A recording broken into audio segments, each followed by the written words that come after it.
I'd like to call the meeting to order, please. Marcy, would you lead us in the pledge? Thank you, Mr. Chairman. I pledge allegiance to the flag of the United States of America and to the republic for which it stands, one nation, under God, indivisible, with liberty and justice for all. Thank you, Marcy. Adoption of agenda. Any changes? No changes.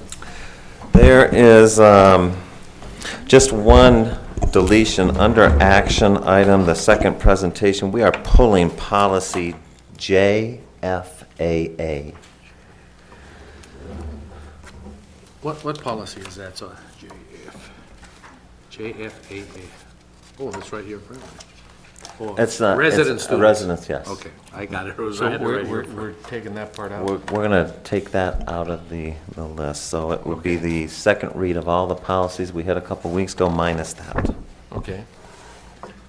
Entertain a motion. Mr. Chairman, I make a motion to adopt the agenda as presented and recommended, with the exception of policy number JFAA under item 3, action item A. Okay. Second? I second. Any discussion? All in favor say aye. Aye. Aye. Okay. Discussion 2, governing board goal setting for fiscal year 2012-2013. Whether you have are you ready? Yeah. Whether you have it on your laptop in front of you or the hard copy that we had sent you, we've had some discussion about the goals. And last year, I'd like to read the goals that we had. And though there is no action this evening, we'd like to get your feedback. But these are the goals from last year. And in regards to my recommendation, I would recommend to keep all 5 of them again for this year. I think setting the goals for 1 year is well and good, but I don't think we are where we need to be, and I think that these goals should be a little bit longer. But I'd like to read them at least for the good of the individuals in the audience and the folks that are out there watching on 2TV. Last year, the goal number 1 was Nogales Unified School District number 1 will receive an A label pursuant to Arizona Learns. The second goal was that NUSD will provide a safe learning environment for students. Goal number 3, NUSD will increase the number of students who are meeting and exceeding in reading and math as measured by Ames by 5% at each grade level. Goal number 4, NUSD will provide all students with access to effective, highly qualified teachers and principals through equitable distribution in order to close the achievement gap. NUSD, goal number 5, NUSD will improve the partnerships with parents by increasing the types and numbers of opportunities for communication between parents and schools. Those are the goals from last year. I know that perhaps the governing board may want to add and delete, and the purpose of this discussion is to sort of get your feedback and come back in August, at the August board meeting, with an action item that sort of highlights what your interests are as a governing board. In the past, it's been largely on student achievement, and there has also been a focus over the last few years on being financially responsible. I know that board member Varona is not present. I will start by saying that he did send an email. His goals are quite simple. I'll just start by saying that he would like to keep the A rating as a district, create working conditions that are equal and equitable for all employees, and keep classroom sizes low, and continue to respect financial limits and not overspend. And so this is just a discussion on as to what you feel is a worthwhile goal for the district. Normally goals can be 3 to 5. The schools are in the process now of talking about their Prop 301 goals. We like to get many of those goals to be sort of in line with my goals and your goals, so when they get together, everyone's on the same page. So I don't know, Mr. President, how you want to take this conversation, perhaps go one by one, but it's up to you. But we're just trying to get some feedback as to what your interests are. I think we'll go one by one, see if there's any board member wants an addition, a deletion, et cetera. Charlotte? Well, no, I think these are the goals that we set up last year when we hadn't had a goal meeting like for the prior 2 years. So these were sort of what we as a board thought were the most important. None of these really address the fiduciary responsibility of the district for us to maintain a fiduciary responsibility to proper spending within the district. I think that the goals as they're set here really encompass just about everything that we really want to enforce as a board to the members of our district. And I'm very happy with them.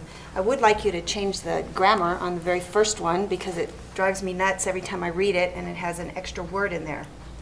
It says, will be receive. That just doesn't, that doesn't make any sense to me. Good catch.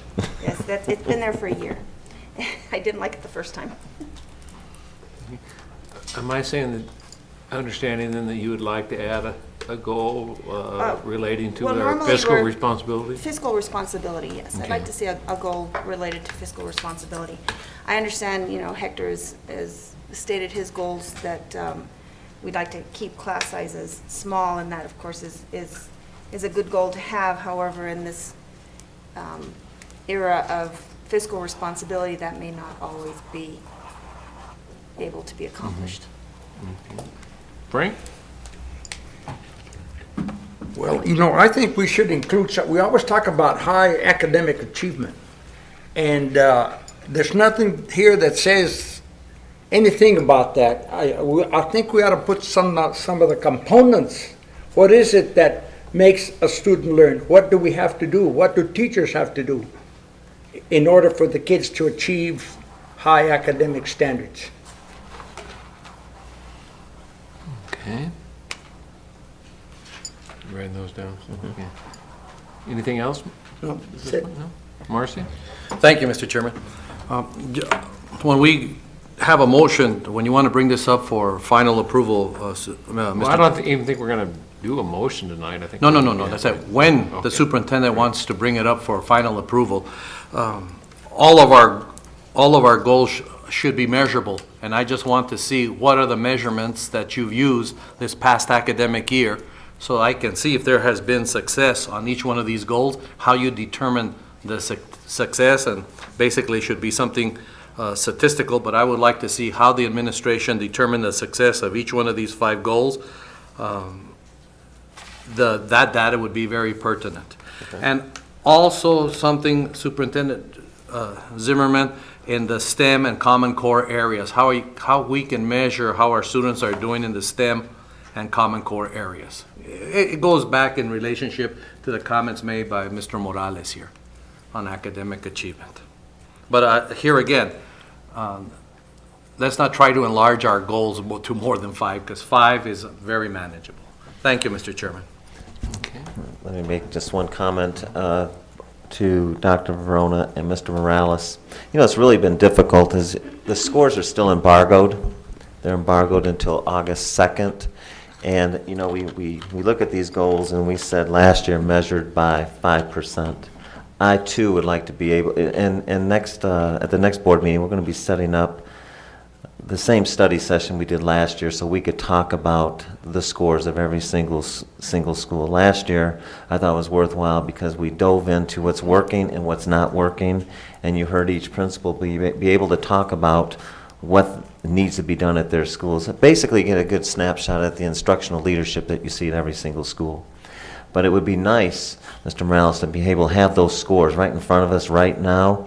I think by the 13th, which is the next board meeting, and given the fact that they will be released by the end of the week, we should be able to come up with some numbers. I'm really excited to be able to give you the measurements and how well we did on the goals this past year, so that'll be coming on the 13th as well. Mr. Chairman, Superintendent Zimmerman, I don't have a problem approving the goals as you have right now, and then maybe in September, going ahead and finally approving it and getting your data, how you measured it, so you're not, Yeah. everything, it's a crush period for you, so I don't have a problem approving them and then going back and Thank you. telling us. We're just really excited because this is gonna, I think that by the end of the week, we're gonna have some very nice results that we would like to be able to release, and so, we want to brag, Well, that's good, because so. All right. I have nothing to add. Any more discussion on this? Okay, let's go to the action items. A, second presentation and reading of policy advisory. I will just, No difference from the first read, just that we are deleting JFAA. If there are any questions, we did have a little bit of discussion on some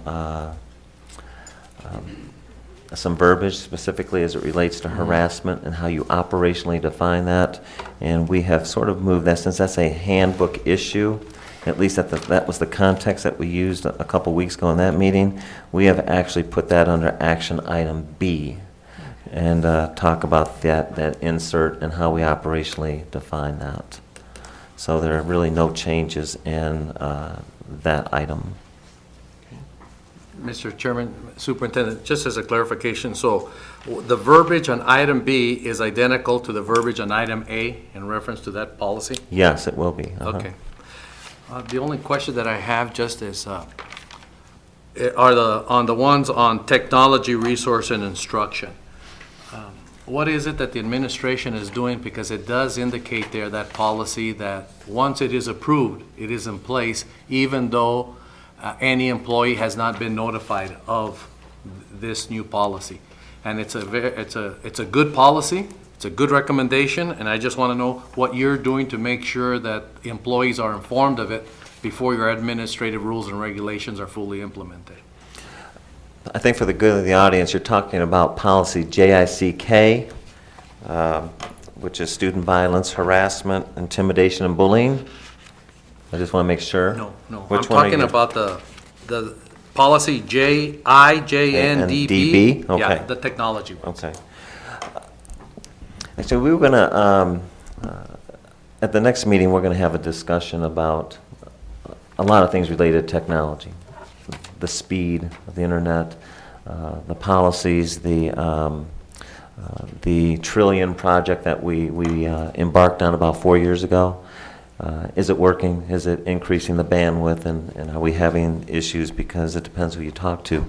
But as it relates to this, our new employees have to sign off on a release that they are aware of what the policy is. Now, I think what we probably will be doing is when we meet with the staff, that we make sure that they understand what this policy means, make sure that they sign off on that policy, and make sure that that they understand what the rules of engagement are when you're using our technology as a whole. I know that in the HR department, the handbook that we hand out, that is one of the pieces that we make sure that everybody signs. So if you're asking for what is the accountability, we have to have on file that they understand basically what the acceptable use policy is before they can even have access to our system. And I don't believe, at least, I can't speak for HR this past year so much, but when Mr. Giza was here, I worked with her on that letter, and everybody at that time that was in the district had that document signed. And I can't imagine that we're not caught up on that, but we will make sure that everybody is made aware of what these policies are. Okay, I think that policy must be under a different heading, because policy IJNDB has to do with providing online safety instruction to students for the use of the internet, not employees necessarily. And that's It does say employees. actually we do that for all of our students anyway. Okay, They are not even allowed to go on to anything without making sure that they understand what the rules are. So it's all employees, it's all, anyone who has access to our system has to make sure that they understand what the policy is. Yeah. Mr. Chairman, Superintendent Zimmer, it does say here for appropriate training for district employees and for students on the both of those policies. I guess because we brought this up a couple weeks ago, and it stuck out in my mind more, Mrs. Suarez, the issue as it relates to personnel. But I can tell you that I think we probably do a better job at least addressing it with the students. That is something that it's in the handbook, when the students get their handbooks, those handbooks they go over every handbook in a particular class, maybe it's first hour, and make sure that they understand all the rules and they sign off on it. Are all the computers within the district run through a central server? They are. They are? So you Yes. do have security monitoring on the Oh, servers? yes, Yeah, it's on the policy. absolutely. And you're going to get a very nice report from Alex. There's about 5 items he's going to hit under at the next board meeting under discussion and information. I think things that have been brought up over the last couple years, why we moved forward on certain projects. And I guess it would be good to see whether or not it has bared the fruit that I think that Nogales thought it would. And this was during the Zamudio era is when it came into being. So it'd be nice to be able to get a check to see if it's really generating the fruit we thought it was going to be. Mr. Chairman, Superintendent Zimmerman, the only thing I'm confused on the policy is, what if a teacher or a student that brings in their personal computer have access to information on our system?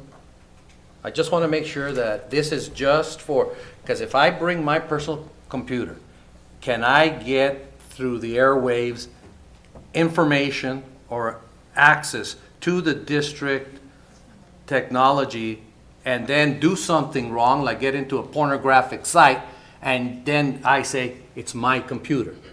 I didn't see that particular item there questioned in the policy. It just says district. But my question is, Superintendent. That's an excellent question. If someone brought their own laptop and hooked up into our system, will our routers be able to route them away from, for instance, pornographic sites? I would say it does. Okay. So, but I just want to make sure that somebody doesn't come in and gets access to student information, because they're the only ones who should be communicating with students. Nobody else should be communicating with our students. And I would want to make sure that the policy does indicate that if all employees can only make sure that they use district equipment to communicate with students. No other personal computer that they should know. Are you allowed to communicate with students?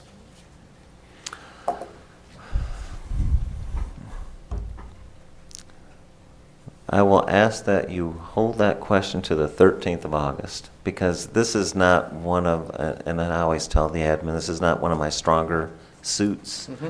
But if you would hold that question for the tech department on the 13th, I think Alex and his group would do a better job of answering that question. Mr. Chairman, Superintendent, I just want to make sure that something doesn't happen and there's a loophole that now we can't do Understood. anything.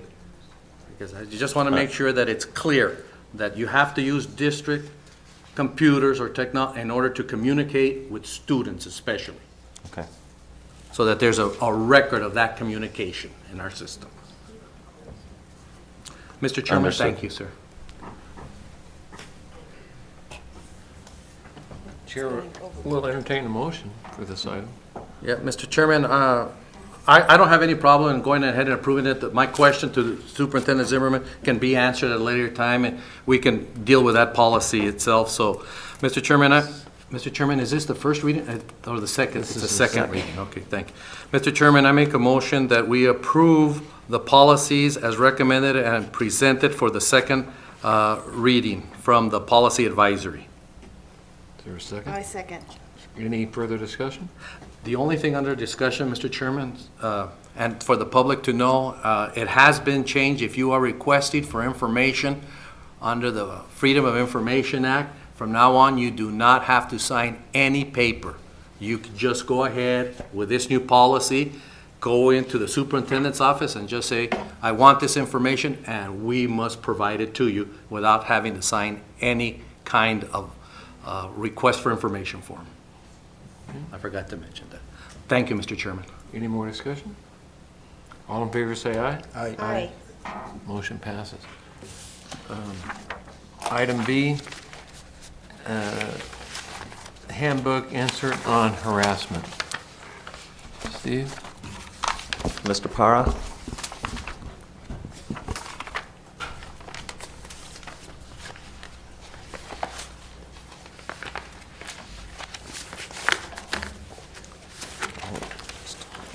We have a copy of the insert that was asked for. It's in your packet, I believe, the insert. Yeah, okay.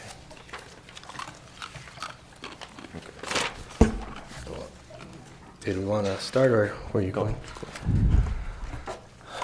Go ahead, Mr. Para, you can go ahead and take this entire item.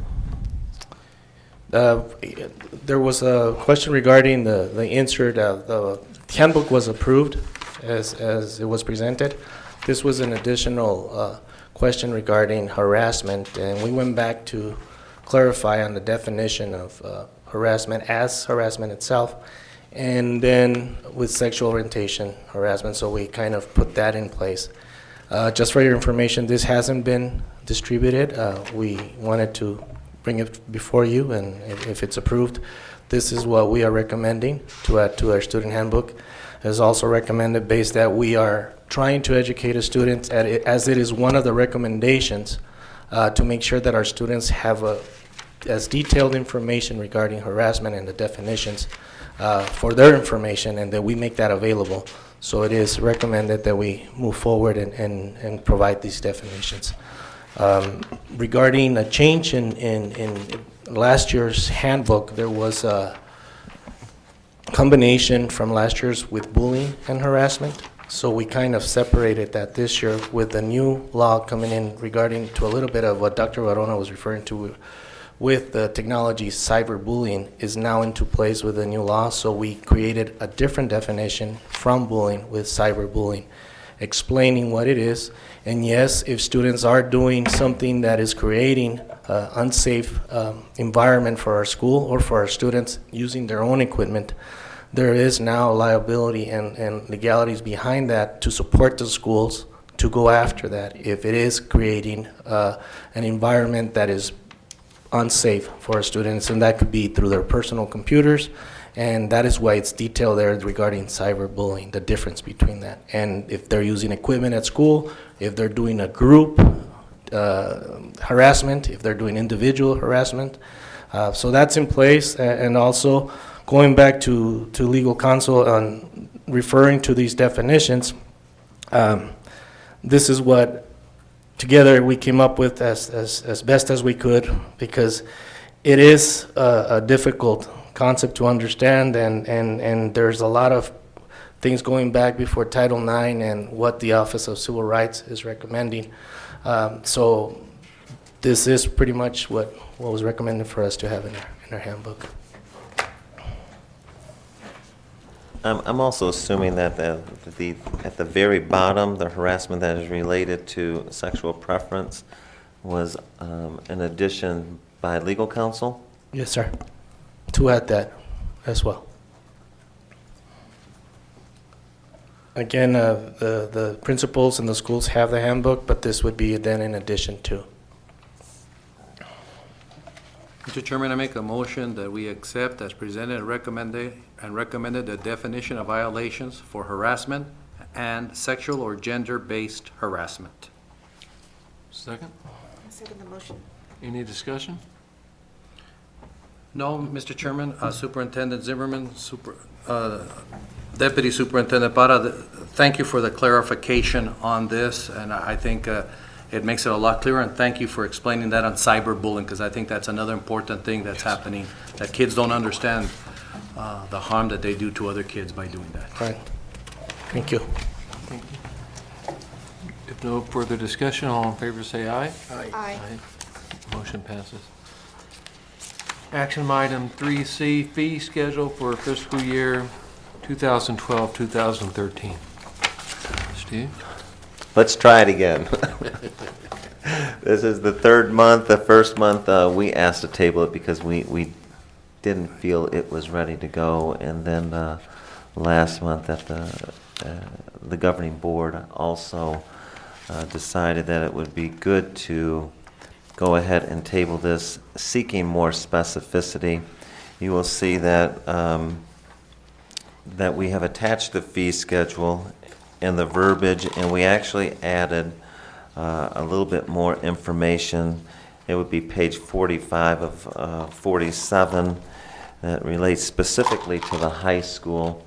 What we thought we'd do, we've had a lot of discussion since the last governing board meeting on this, and what I'd like to do is bring up once again Mr. Para and Carla Soto, who steered a smaller subcommittee this time around to answer any questions. I think that I've done a very thorough job in terms of discussing with the committee as to what the specificity could look like. I shared the thoughts and concerns, the questions that were voiced at the last governing board meeting, and we are going to try to entertain questions. I think what the fee schedule comes out to is there's three interests. We want to make sure that we're up front with the parents, what the fee schedule is. We also know that sometimes it's a little easier said than done, because there are times with fee schedules where you don't know how much things are going to cost. There were concerns voiced about, well, what if they can fund it and they cannot? There was the fundraising issue. We brought up a lot of things. At the very end, we decided in the subcommittee to come forward with a little bit more information. We don't know if it is enough, but I will let Carla and Fernando go ahead and take this item, and then let's open it up for questions, and we will try to go ahead and to answer those.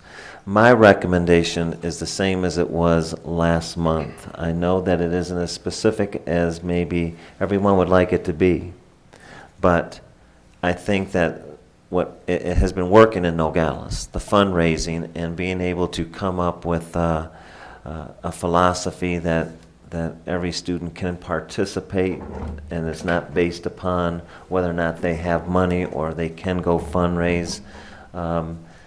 We also had a discussion about the extra monies that we have in an account. I think Dr. Varona mentioned the $300,000 that we have in a line item for extracurricular, which is not specifically related all to one school, but we can clarify all of those questions right now.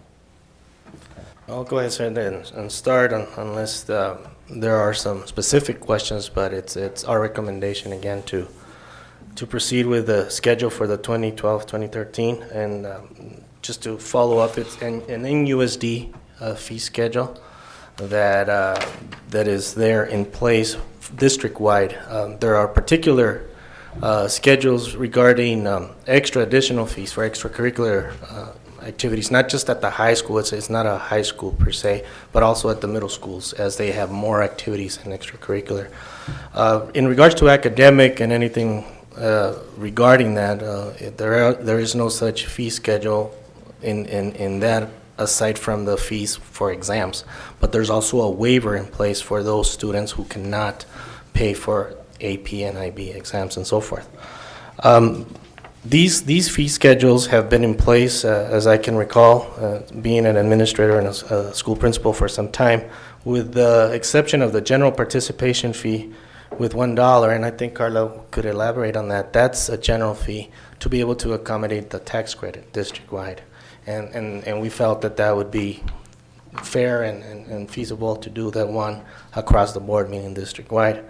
Everything else that's there has been in place from prior administrations, prior principals, and so forth. No major changes have been set on the fee schedule. The only thing I believe that we need to understand is that in meeting with legal counsel as well, she recommended to make sure that we have something in writing where we can waive fees for individual students. And as Mr. Zimmerman stated, all students who participate in these activities will be taken care of, meaning they will be able to participate. There will not be any monetary issue that will get those students away from being able to participate. And that's something critical, and I'll explain a little bit more on that. And also being able to assess additional cost is the key that it's written on this fee schedule, because you have different activities, different groups that might do extra things other than the normal participation. For example, cheerleading. Cheerleading is, you can say it's a club, it's a sport.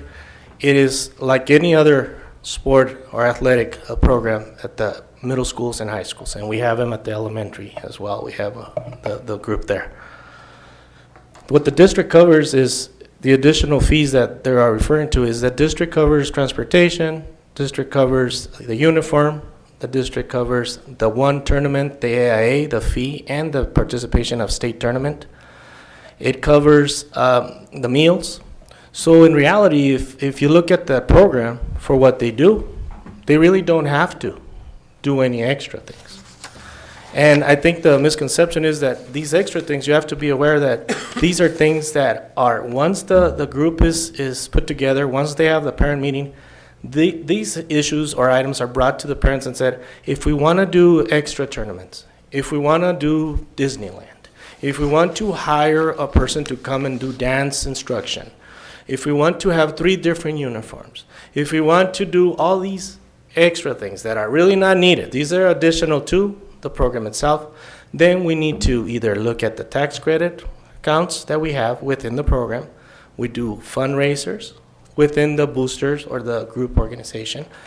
And that is what is done apart from the regular part of belonging to the program. And I'm trying to explain so you can see that district-wide, account-wise, and regarding funding, they really don't need to participate and do this. But this is in addition to. That's an example. The football team might do the card of the vendors. They sell the cards once a year. That's been done for years. That's to get the kids additional sweats, pants, different things, and different meals, and so forth. But they really, if they just want to do football and play football, and that's all they want to do, then they don't need to do that. And they're not going to be charged to do these additional things.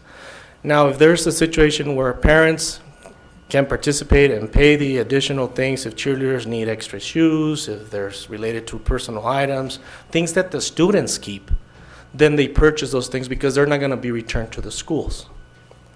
The uniforms stay with the school.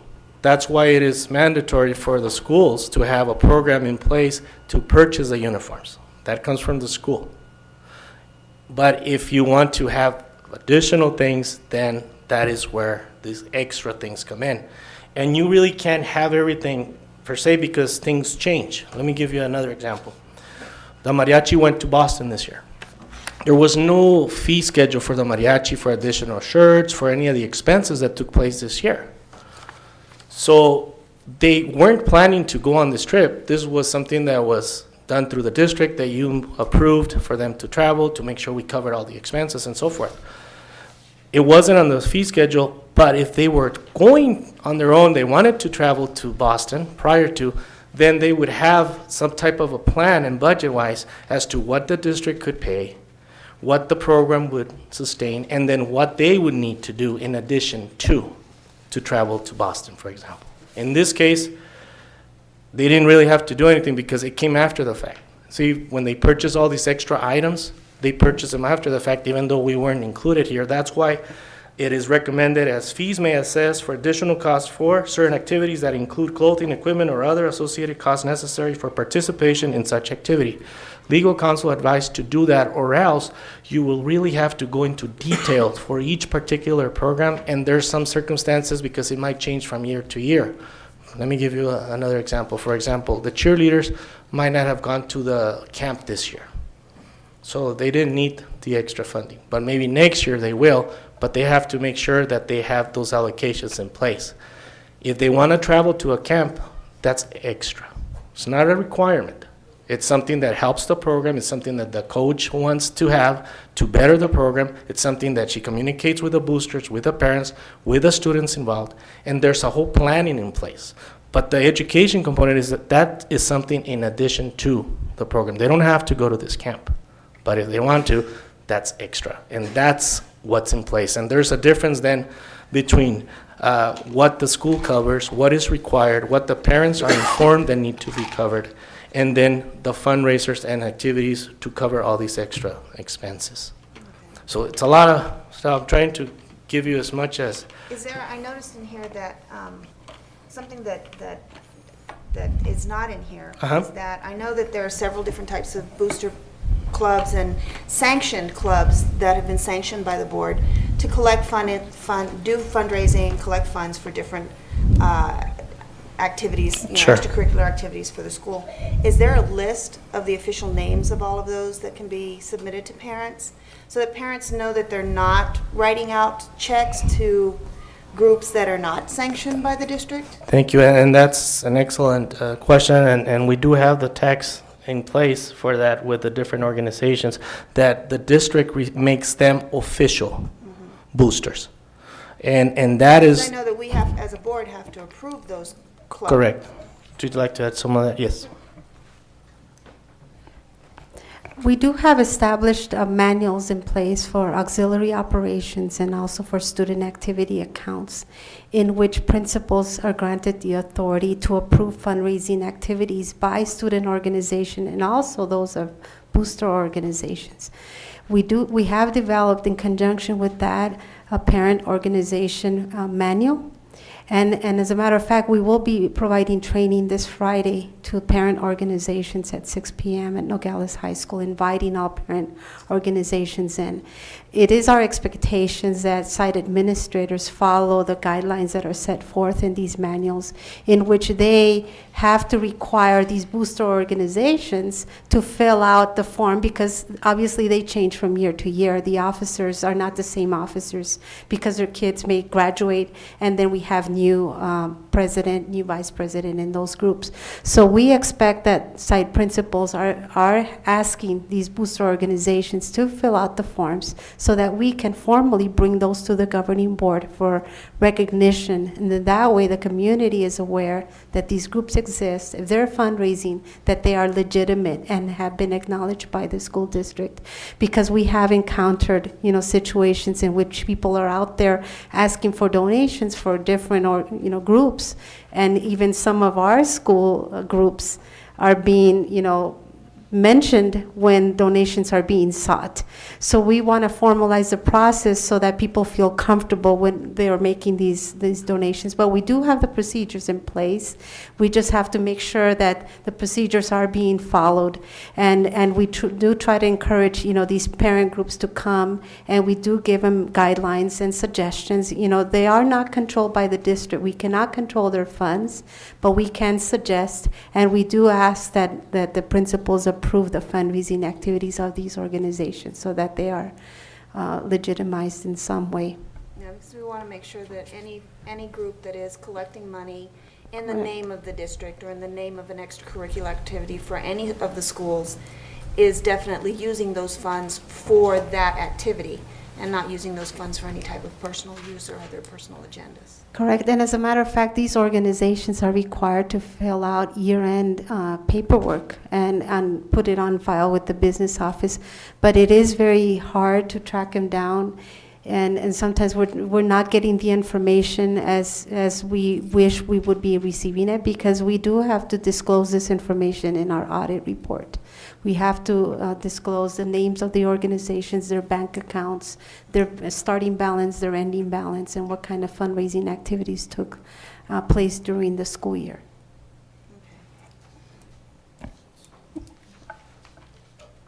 With that, we also had just to follow up on Carla's, we had an audit questionnaire and a report at the end of the school year regarding our auxiliary and cash money collecting, and we were able to get feedback from that report. Carla made some adjustments, some training for the site principals, as well as met with individual principals where there were certain areas highlighted that needed to be addressed, and I think that's already been set in place. Right. During this audit, it was basically more of a procedural audit, if you will. We developed a list of questions that we wanted the auditor to ask, and they interviewed everybody, not everybody, but the site principal and the person involved in handling cash at the school, mainly either the student activity treasurer at the school or a bookstore manager or clerk. And some of the questions dealt with the fee schedule, as far as whether the numbers that were on the fee schedule were realistic, if there were other fees being collected other than those on the fee schedule. We do have the report on file in the business office, and we certainly can share that with the governing board as to the results of that, because we do have to make sure that we are monitoring these areas closely.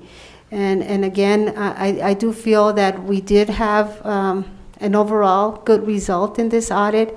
There were some people that were really not aware of the forms that were included in these manuals, like the fundraising approval forms, but we've followed up and advised, site administrators that the forms needed to be used. They're there for a reason, to protect themselves, also to protect the interest of the students and their monies.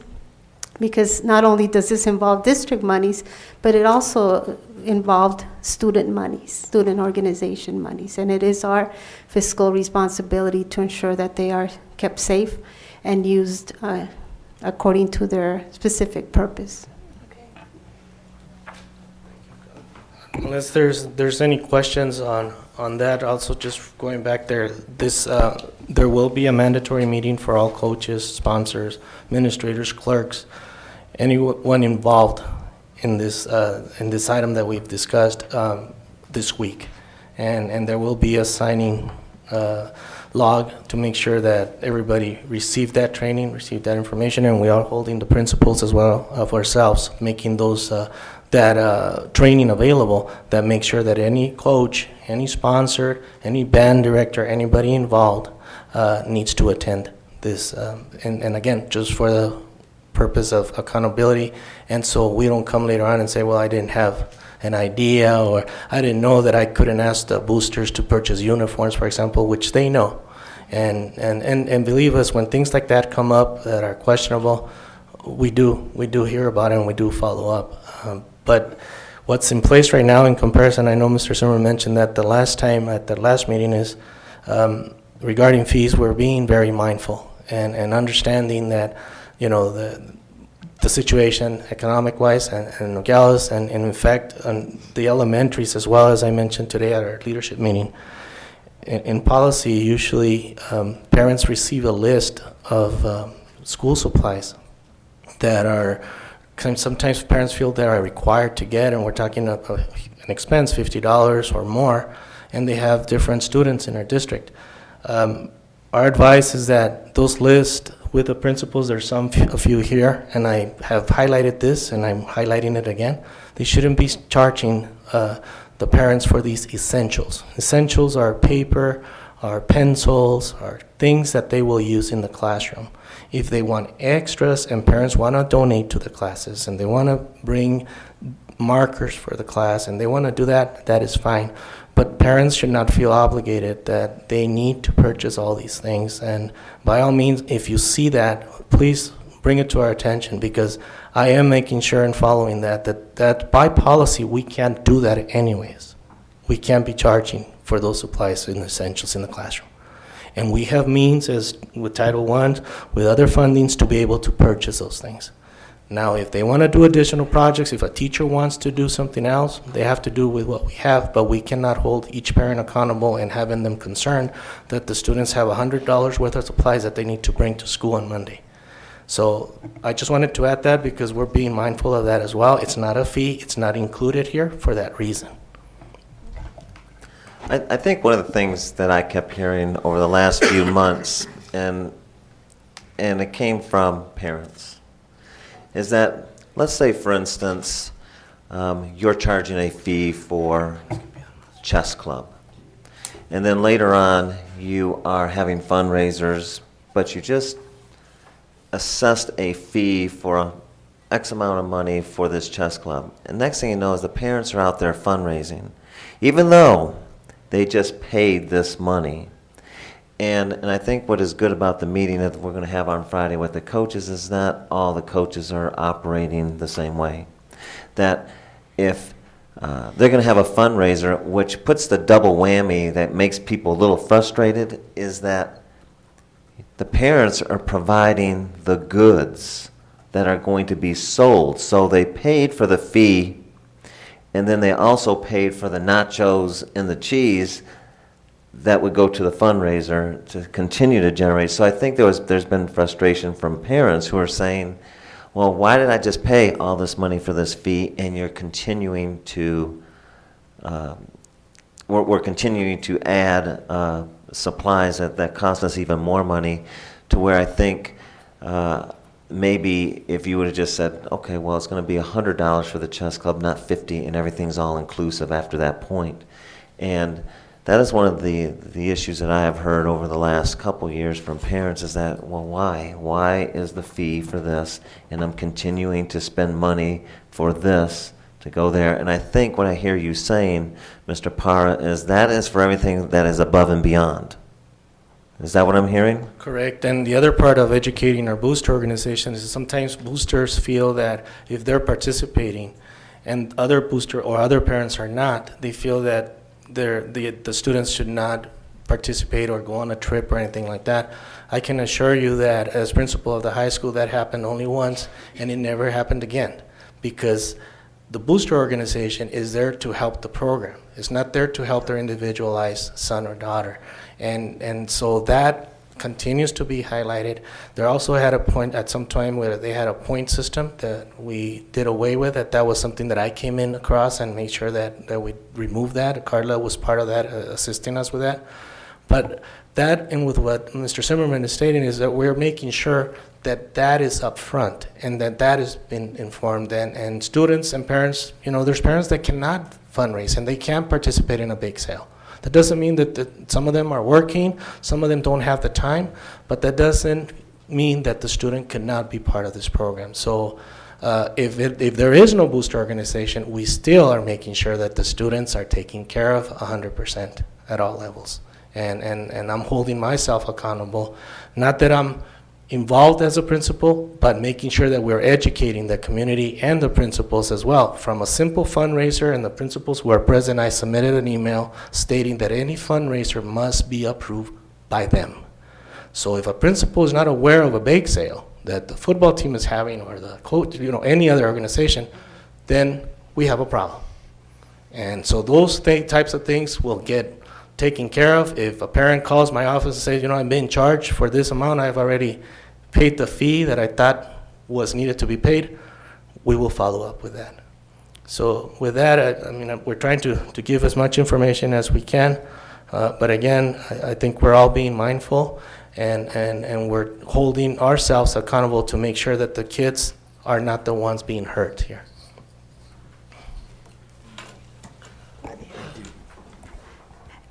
In this attachment, we included the various sources of funding, to supplement the programs of the district. Auxiliary accounts would be any monies that are collected by the district, such as monies that would be collected as a result of this fee schedule. Gate receipts that for athletic events would also be deposited in auxiliary accounts, or any monies that are made from vending machines that are at the schools. These monies are basically used like M&O monies. For example, for the athletic program, the auxiliary funds are used to pay for officials. At the high school level, the district does pay for officials for middle school level because they don't generate gate receipts. And those monies are coming from override funds. In the student activity funds, these monies are it states here, it's raised by students, and basically they're for student clubs, and they're spent according to the wishes of the students. We do require the schools to have minutes that the students, had their meetings and approved certain expenses. The tax credit monies are also is another source of funding. Basically, the tax credit monies are used to offset or waive the fees of students that cannot pay any items on the fee schedule, or there's a trip that they're doing fundraising for and they cannot afford to help with the fundraiser. The tax credit monies can be used for that purpose as well. Another source of funding is soft capital. Soft capital is where we purchase equipment for athletic and music programs and uniforms. Athletics, for example, they rotate, their uniforms on a 3-year rotation basis there. But we do provide soft capital items for those programs. And again, the biggest source of funding would be from your override. And with the override accounts, we pay for all the addendums for coaching and club sponsors. Any band festival fees are paid from there. Reconditioning for helmets or sports equipment is paid from override, or the scoreboard maintenance is paid from there as well. We also pay from override the meals for students to travel. And again, if you add these items up and we didn't have the override in place, you would be looking at a very different fee schedule, because then we'd have to, do like the pay for play type of situation in our district. So the override also provides transportation and supplies. So again, this is a big source of funding for programs within the district. And again, outside of the district, we have your booster clubs. And again, sometimes people perceive if they're doing a fundraiser that the district's doing the fundraiser and we're two separate entities. But again, those fundraisers, like Mr. Parra said, have to be approved by the principals. We expect them to be following up, that they are approving all the fundraising activities of these organizations. Thank you. Thank you, Carla. Thank you. Mr. Chairman, I make a motion to accept as recommended the 2012-2013 student fee schedule. Thank you. Any second? Second? Frank Any seconded. discussion? Mr. Chairman, Superintendent Zimmerman, thank you for providing this additional information which answers my concerns from the previous meeting. I realize that the $300,000 of those auxiliary accounts encompasses all schools, all 10 schools. It's about $125,000 for the high school. This was very helpful, especially as we compare the fees to other districts. So thank you very much for providing that. And what I noticed right now, the 37 individuals who received waived fees is a minimal, considering that we have an unduplicated count of 704 students. And it's also interesting to note by the data that was presented that we have 223 students that play more than one sport, including the band and chess as definition of sports. That's ironic that we have that many individuals that play more than one and keep themselves involved along with their studies. One question, Mr. Chairman, Superintendent Zimmerman, Deputy Superintendent Mr. Parra. The rotation for uniforms for the middle schools, does it follow the 3 years also? I believe that it does, but I'm not sure. Ms. Montiel just left. What we've had in uniforms is the 3 years at the high school level. Apparently, there is more use due to the activities and due to the amount of different games within schedules in comparison with the middle schools. But I believe that they follow the same type, or I don't know if it's a 4-year rotation. Do you? 3 year. Correct. Like the band uniforms, those don't usually come up like every 3 years, but if they have it for baseband uniforms, it's about once in 5 to 10 years, depending on the quality. Correct. But again, we would not turn them away if there was any, like for example, last year, Mr. Colgate had to buy new bags because the regulations changed, and they had to buy a different. Yeah, the bad change within our league within the rules, so it was kind of decided at the end there, and we needed to. Mr. Chairman, can Mrs. Soto go up so the public can hear what she's saying, please?